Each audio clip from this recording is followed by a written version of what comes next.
Proč je tady dneska? Já jsem z Jihlavy a chtěl bych zkusit jednu věc říct. V Jihlavě byla tzv. Balkonová scéna, kdy pan Vovsík vystoupil proti komunistům, když se komunisti měli dostat do městské rady. A bylo tam 5 televizí, bylo tam 10 lidí, kteří byli s plakátami. Před 2 rokama jsem zde byl jako neviditelný, bylo nás 100, prošli jsme Prahou, bylo to asi hodinu a půl, 2 hodiny, přišli jsme sem a nikde nic, to samé dneska. 10 lidí na balkóně, 5 televizí nebo 4 televize přišli točit, jak se to dozvěděli, že to bude. Tohle to věděli z médií a nepřišel nikdo. Je to normální? Myslíte si, že to je zpravodajství? Já mluvím za Českou televizi, to tady je. No, kdybyste sem nepřišli a nevytáhli vás policajti, tak byste tady nebyli. Náš vytahováš křik a... No, my jsme to domlouvali tamhle s panem antikonfliktního týmu, protože jsme tady byli loni. A on i loni, nebo předloni nám pomohl, aby někoho vytáhl, nepřišla teda žádná kamera. Jsem překvapený, že jste dostali odvahu přijít. Není to spíš vizitka o vaší úspěšnosti, když nikdo nepřijde na akci za vaši... A jak to, že to teda O jaký úspěšnosti? Kdo volí? Moment. Kdo dělá zpravodajství? My nebo vy? Tady je 100 lidí. Bylo na náměstí. Jak to, že o tom nikdo Tam bylo 10 lidí v té Jihlavě. Byly tam 4 televize. To mluví o vaší neúspěšnosti. Možná i těch 10 lidí, jejich činy měly možná větší důsledky, dopad na víc lidí, než... Jak jste se to dozvěděli? Spekuluju teďka čistě. Prosím? Spekulujete. Česká televize spekuluje. Teďka vy Ona zobecňujete. spekuluje pod nás, Česká televize. Ne, mě osobně já jsem sem přišel kvůli tomu, že vaše zpravodajství je nekorektní prostě. Když ještě budu si mluvit třeba o tom, že momentálně jsou pravicové vlády, kdy jste vzali nějakého levicového člověka do toho, aby oponoval těm pravicovým. Vy jste vzali nějakého sociologa levicového, který by jim oponoval. Mluví o mezi sebou jenom pravičáky. Kam to zatahujete? Hlavně sem netahejte otázku levice a pravice. Dobře, no. Ne, dobře. Určitě není akce na propagaci komunistické strany. Ano, správně, dobře. Se upravnil. Ani jiné.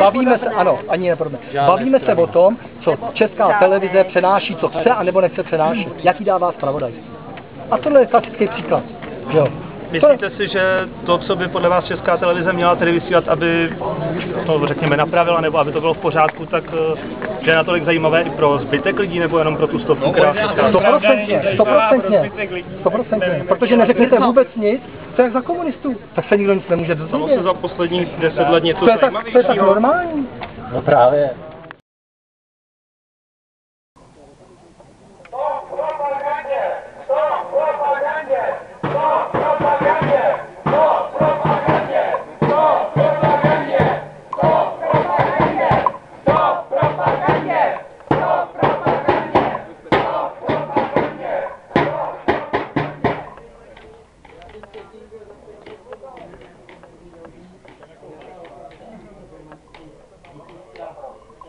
ČT 24 právě běží pořad o vyhlášení vesnice roku 2010.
září, jsou tam prostě neuvěřitelné množství strojů naraz, 70. let není možné. Forma, kterou by Česká televize podala jako vaši pravdu.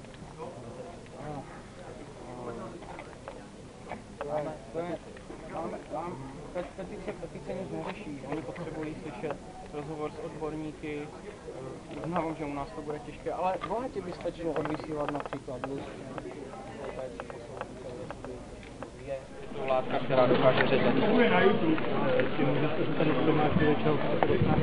Chceme dosáhnout především zrušení cenzury v České televizi, protože když jste před rokem přijali dokument, který jsem dával před běž, tak to stále všech aspektů jedná toho září, prostě neuvěřitelné naraz, 70. let není možné.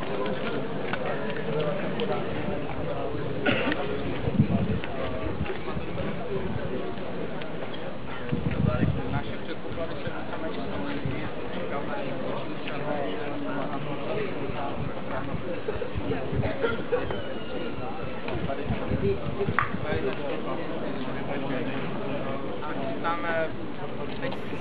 chystáme právě